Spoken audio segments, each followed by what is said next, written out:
자, 9-2단원 다국적 기업과 생산 공간의 변화 알아보도록 할게요.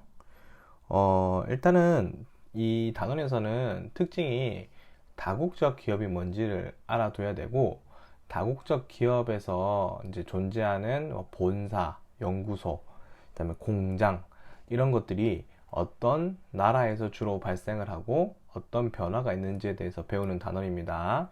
자, 이 생각을 여는 활동을 보면 요즘은 어떤 기업이나 회사가 한 나라에만 존재하는 게 아니고 여러 나라에 걸쳐서 뭐 본사도 있고, 그 다음에 생산하는 생산 공장도 있고, 또 부품의 원산지도 다 따로 있어요. 그래서 이런 것들은 이 특정 지역에서 이런 것들을 잘 생산해내는 능력이 있기 때문에 자기들이 잘 하는 것들, 곧 물건을 싸게 만들 수 있는 것들을 모아서 조립을 한다고 생각하시면 되겠죠. 자, 이렇게 여러 곳에 기업의 이제 뭐 본사, 생산 공장이 흩어져 있는 이런 기업들을 보고 다국적 기업이라고 부릅니다. 요즘은 거의 다 다국적 기업이에요. 자, 내용으로 넘어가 볼게요. 자, 첫 번째, 세계화와 다국적 기업이라고 되어 있죠. 자, 경제 활동의 세계화는 어떤 걸 말하냐면, 자, 우리 경제 활동의 주축이 되는 상품, 자본, 노동, 기술, 서비스 다 배웠었죠, 앞에서. 이런 것들이 국경에 한정되지 않고 여러 나라 서로 자유롭게 이동하는 것을 이야기합니다. 최근에는 교통과 통신이 발달하면서 서로 상호 의존도가 점점 뭐 되고 있다? 높아지고 있다. 이게 포인트가 되겠죠. 자, 마찬가지로 교통 통신의 발달로 인해서 문화적으로도 많이 교류를 하지만 경제적으로도 많이 교류를 하게 됩니다. 그래서 이런 기업들은 경제 활동의 대상을 전 세계를 대상으로 점점 규모를 크게 만들어 나가고 있죠. 이런 것들이 경제 활동의 세계화예요. 결국은 이 경제 활동의 세계화가 무슨적 기업의 발전을 가져오게 한다. 다국적 기업의 등장을 가져오게 된 거다라고 생각을 하시면 됩니다. 자, 그럼 이제 우리가 본격적으로 다국적 기업에 대해서 알아보도록 할게요. 자, 다국적 기업은 크게 뭐 세 가지 정도로 이제 구성이 되는데, 첫 번째는 본사. 자, 회사에 회장님이 앉아 있는 그 회사의 본사가 있는 나라가 있겠죠. 자, 그 다음에 해외에 있는 여러 국가에 판매하기 위해서 판매 지점. 그 다음에 이 물건을 각 지역에서 생산해내는 생산 공장이 있습니다. 크게 세 가지로 구성이 돼요. 본사, 판매 지점, 세 번째가 생산 공장입니다. 자, 이렇게 크게 세 가지 등으로 운영이 되는데, 이게 한 나라에 있지 않고 전 세계에 ht어져 있는 기업들을 보고 다국적 기업이라 불러요. 그래서 대상을 전 세계 대상으로 한다. 이걸 꼭 기억해 주면 되겠죠. 자, 이 큰 발달 배경은 어떻게 되는 것인가? 일단 첫 번째 배경은 경제활동 세계화라고 앞에서 설명을 드렸고, 두 번째, 세계무역기구가 출범했습니다. 자, 왼쪽에 가서 세계무역기구에 대해서 보도록 할게요. 1995년에 만들어진 국제기구고요. 여기 보면 세계무역의 관리 및 자유화라고 되어 있죠. 이 세계무역기구에서 각 나라의 권장을 하는 무역 형태가 바로 자유무역이에요. 이 자유무역이라 하면 나라와 나라끼리 무역을 할 때 자유롭게 무역을 할 수 있기 위해서 관세나 아니면 무역 장벽 같은 것들을 이제 없애주거나 낮게 해주는 겁니다. 자, 그럼 무역 장벽이란 건 뭐냐? 무역을 할 때 방해가 되는 요소가 되겠죠. 그래서 각 나라들은 자기 나라의 산업을 보호하기 위해서 주로 관세를 부과하는데, 이 관세를 없애는 거라고 생각하시면 돼요. 그래서 이 관세가 있는 게 무역 장벽이고, 관세를 없애는 걸 보고 무슨 무역이라고 부른다? 자유무역이라고 부른다. 그래서 이 자유무역을 보고 이제 각 나라들끼리 FTA라는 것으로 이제 명명을 하고 있죠. 자, 그래서 이 WTO가 등장함에 따라서 각 나라의 무역 장벽이 점점 뭐 되고 있다? 낮아지고 있다. 이걸 기억하시면 되겠습니다. 그래서 자유롭게 이제 무역을 하고 있죠. 자, 여기 밑에 보시면 성장 과정이라고 되어 있습니다. 이게 순서가 가장 출제가 많이 되는 포인트가 되겠어요. 자, 그럼 이 다국적 기업들은 어떤 과정으로 성장을 하는지 보도록 합시다. 자, 첫 번째는 그 나라 안에서 시작합니다. 국내에서 시작하죠. 자, 국내에서 하나의 작은 공장을 건설하면서 이 회사가 만들어지게 됩니다. 국가 내예요. 국내. 자, 어떤 특정 지역에 공장을 만들었는데 이 물건이 너무 잘 팔리고 브랜드가 가치가 높아지면서 생산량을 늘려야 되는 상황이 발생하겠죠. 그래서 마찬가지로 국내 다른 지역에 공장을 확장합니다. 그래서 공장을 확장하고 판매 지점을 확장하게 됩니다. 여기까지가 무슨 단계죠? 국내 단계입니다. 국내. 자, 국내에서 이렇게 영업을 잘하고 성장을 잘해서 좀 규모가 커지면 이제 다른 지역에, 다른 나라에도 소문이 나겠죠. 그래서 더 많은 이윤을 얻기 위해서 다른 국가의 물건을 모으기 시작합니다. 자, 판매하기 위해서 영업 대리점과 해외 지사를 설치해서 물건을 판매하기에 시작하죠. 그래서 이때부터를 무슨 단계다? 국외 단계다. 해외 단계다. 이렇게 생각하시면 되겠죠. 자, 그러면 물건을 해외 지점에 판매를 해야 되는데 우리나라에서 물건을 만들어서 해외에 판매하면 이동하는데 비용이 많이 드니까 이제는 현지에 직접 생산 공장을 뭐하기 이제 시작한다? 건설하기 시작한다가 되겠습니다. 여기까지가 총 4개의 단계예요. 첫 번째 국내 공장, 두 번째 국내 생산 공장 추가 설치, 세 번째 해외의 판매 지점 건설, 네 번째 해외 직접 생산 공장 건설 이렇게 되는 거죠. 그래서 1, 2, 3, 4 이렇게 순서가 가장 많이 나옵니다. 이 순서를 꼭 기억해 주셔야 돼요. 그래서 이제 결과적으로 본사가 있고 생산 공장과 판매 지점이 여러 국가에 있는 다국적 기업이 등장하게 된다. 이렇게 생각하시면 되겠습니다. 자, 다음 장 가시면 이제 우리가 배웠던 이런 기업들의 구성 요소가 어떤 지역에서 주로 형성이 되는지에 대해서 배울 겁니다. 자, 첫 번째 표를 보시면, 내용을 보시면 공간적 분업이라고 되어 있죠. 자, 이 공간적 분업에서 공간은 다 아실 거예요. 여러 지역을 의미하고 분업은 나누어서 일을 한다는 뜻입니다. 그래서 기업은 이윤을 극대화하기 위해서 또 업무의 효율성을 높이기 위해서 지리적으로 여러 가지 기능을 분산시키고 있습니다. 쉽게 말해서 회사의 본사는 우리 대한민국에 있는데 공장은 노동력이 저렴한 중국과 베트남이나 동남아시아에 건설한다는 것들, 이런 것들이 되겠죠. 자, 그러면 공간적 분업 자료 1번부터 좀 내려가서 먼저 보겠습니다. 자, 이 지도를 보시면 아시겠지만 땡땡 자동차에 대한 설명인데요. 보시면 여러 지역에 연구소, 공장, 그 다음 판매 총괄 다 흩어져 있죠. 그러니까 이 자동차 회사 입장에서도 어떤 걸 말하냐면 유럽에다가 자동차를 수출하고 싶으면 유럽 지역에 공장도 짓고 판매 지점도 건설하고, 그 다음에 또 아시아에 팔고 싶으면 아시아에도 공장을 건설하고, 미국에 물건을 팔고 싶으면 미국에다가 공장을 건설하기도 한다. 이렇게 되겠죠.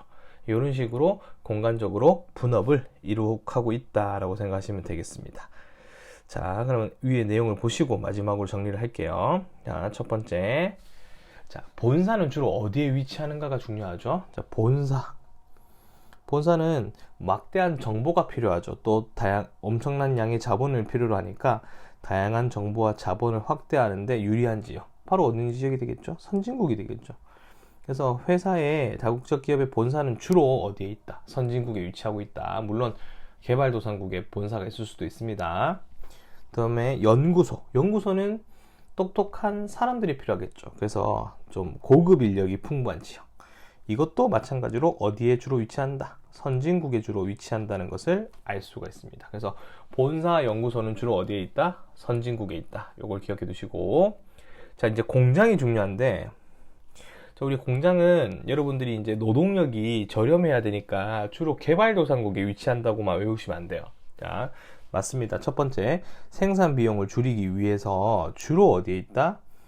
개발도상국에 위치한다. 자, 당연히 공장이 개발도상국에 주로 위치하겠죠. 동남아시아나 자메이카나 이런 지역이 되겠죠. 근데 이제 문제는 뭐냐면 선진국에도 공장이 존재한다는 거예요. 그래서 수요가 많은 국가로 하는 경우, 이전하는 경우 공장이, 그 다음에 경제 블록으로 진출하기도 한다 돼 있죠. 미국에서는 미국에다가 공장을 짓는 기업에게만 혜택을 준다라는 내용도 법으로 만들거든요. 그러면 미국에다가 물건을 팔고 싶으면 미국에다가 공장을 건설할 수밖에 없겠죠.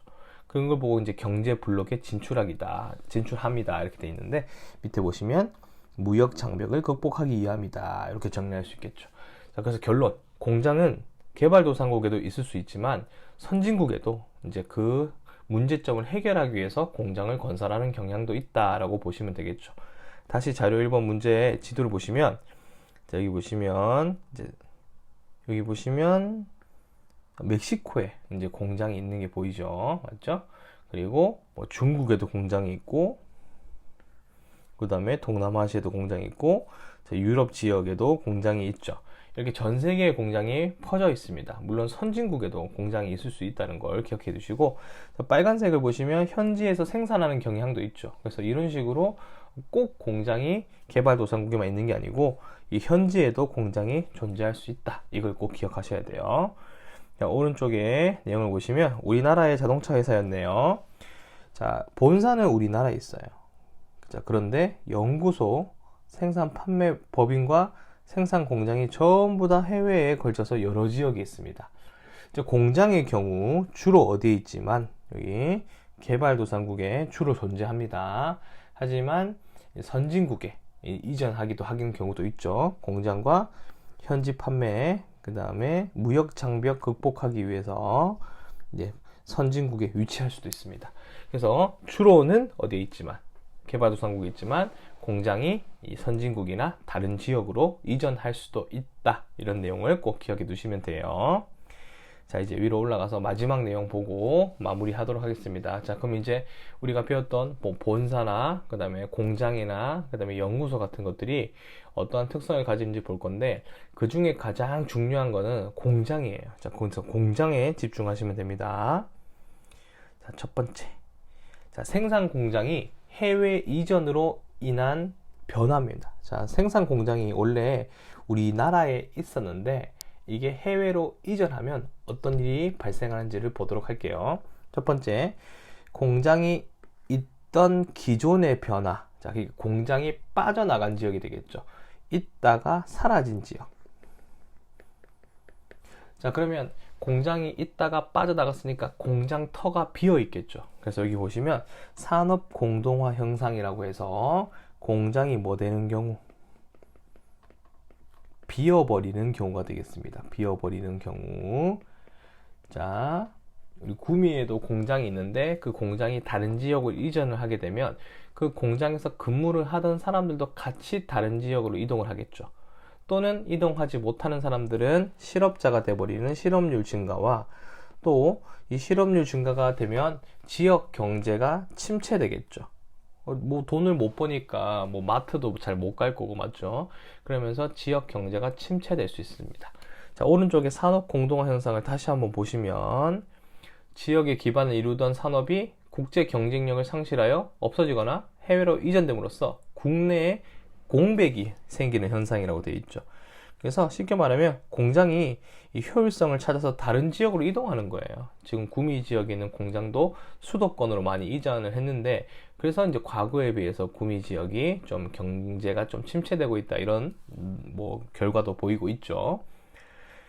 자, 그 다음은 두 번째, 이제 반대입니다. 공장이 없는데 들어온 지역의 변화예요. 자, 첫 번째, 공장이 들어왔으니까 당연히 산업단지가 조성이 되면서 좋겠죠. 일자리가 많아집니다. 일자리가 많아지면 사람들이 월급도 많이 받고 경제가 활성화될 수 있겠죠. 네, 그 다음에 관련 산업이 많이 발달하게 되는데, 뭐 부품이나 뭐 대기업에 관련되는 것들이 같이 산업이 발달할 수 있겠죠. 자, 그 다음에 결론적으로 좋은 점이 많아요. 경제 활성화, 인구 증가, 도시 발달. 그래서 각 도시에서는 이런 대기업들, 다국적 기업들의 생산 공장을 좀 유치하려고 노력을 많이 하고 있죠. 자, 여기서 중요한 건 단점이에요. 단점. 자, 공장이 들어오는 게 좋은 점만 있는 게 아니고, 공장이 들어왔을 때 그 지역의 변화 중에 나빠지는 것도 있습니다. 과연 공장이 들어오면 어떤 점이 나빠지는가? 첫 번째, 만약에 뭐 대기업에 공장이 들어오면 이 작은 기업들이, 비슷한 물건을 만드는 작은 기업들이 어려움을 겪을 수 있다는 게 첫 번째 문제점이 있어요. 자, 유사한 제품을 생산하는 기업이 어려워질 수 있다. 뭐 스타벅스라고 하는 유명한 커피숍이 들어오면 주변에 있는 커피숍이 많이 힘들어지는 것처럼, 카페가 힘들어지는 것처럼 그런 것들이 문제가 될 수 있고, 자, 그 다음에 이윤의 상당 부분을 누가 가져간다? 본사가 가져가죠. 그래서 결국은 수많은 이윤은 이 지역에 돌아오지 않고 본사가 가져가기 때문에 오히려 국내의 경제 발전에 기대하기 어렵다는 단점도 있습니다. 뭐 미국에 있는 기업이 우리 구미에 공장을 지었다. 그런데 이제 구미 지역에서 생산하는 그 물건의 이유는 그 미국에 있는 회사로 들어가겠죠. 구미 지역으로 돌아오는 것은 노동력에 대한 대가 정도밖에 없다. 그래서 오히려 이제 엄청나게 빈부격차가 더 심하게 발생할 수 있다. 이런 내용이 또 단점이 될 수 있겠죠. 자, 그래서 공장이 들어왔을 때 좋은 점, 나쁜 점 구분해서 잘 보셔야 됩니다. 아셨죠? 네, 이렇게 정리하면 이제 다국적 기업에 대한 설명이 이제 정리가 됐습니다. 여기서는 중요한 게 다국적 기업에 만들어지는 순서, 앞에서 배웠던 4가지 순서와 그 다음에 주로 본사 연구소는 선진국에, 생산 공장은 개발도상국에 위치하는데, 생산 공장은 특수한 이유로 인해서 다른 지역으로 진출하기도 합니다. 그 다음에 공장이 들어온 지역은 좋은 점도 있고 나쁜 점도 있고, 공장이 빠져나간 지역은 산업 공동화 형성과 같은 경기 침체가 일어날 수도 있다. 이렇게 정리하시면 되겠네요. 내용 잘 보시고 이제 스스로 확인부터 해서 뒤쪽에 문제를 풀어보시고 이해가 안 되는 것은 언제나 질문하시면 되겠습니다. 그러면 다음 3단원에서 만나요. 안녕.